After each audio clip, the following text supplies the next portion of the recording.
Hello, my name is Dan Colgan, and welcome to day 10 of my December Christmas Carol Countdown.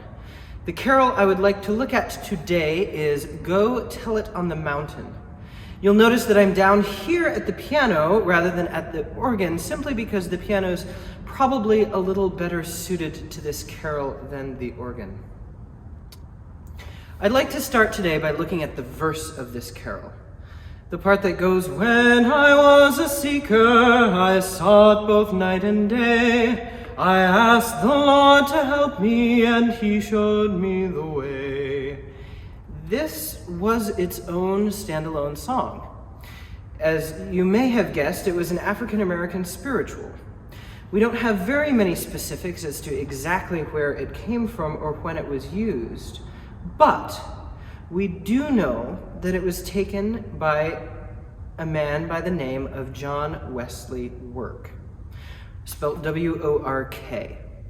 Work lived from 1872 to 1925.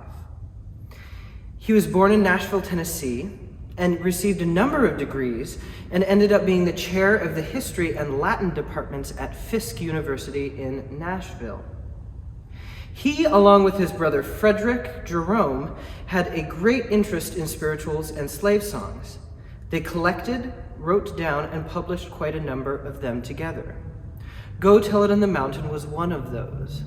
They took that part of the verse, the original spiritual, they added a chorus, and they added a couple Christmas verses on to that. Besides their written and scholarly work, they were also both members of the Fisk Jubilee Singers. This was a touring group which really had an important role in starting the spread of spirituals and slave songs around the country, particularly in overwhelmingly white areas.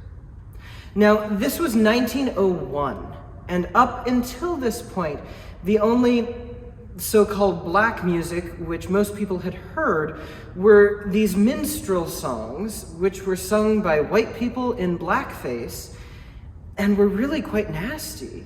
Instead of being representative of the culture, most of these songs mocked it for comedy.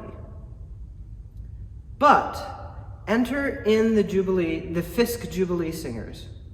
These were educated black men and women who had researched their own history and were able to disseminate a far more accurate picture of what black music and culture even was. People became interested in this, and still are today. Although Go Tell It on the Mountain is only one example of the many songs which have come out of this tradition, it certainly has become a Christmas favorite of many. It's worth mentioning here that this song didn't appear for the first time in print in its current format until 15 years after Work's death, published in a collection by his son in 1940. Its first church hymnal appearance was the Pilgrim Hymnal in 1958. It was included in that. How wonderful that music from this culture manages to thrive today. Also, how wonderful that it's made its way into our holiday observances and celebrations in the form of a Christmas carol as well.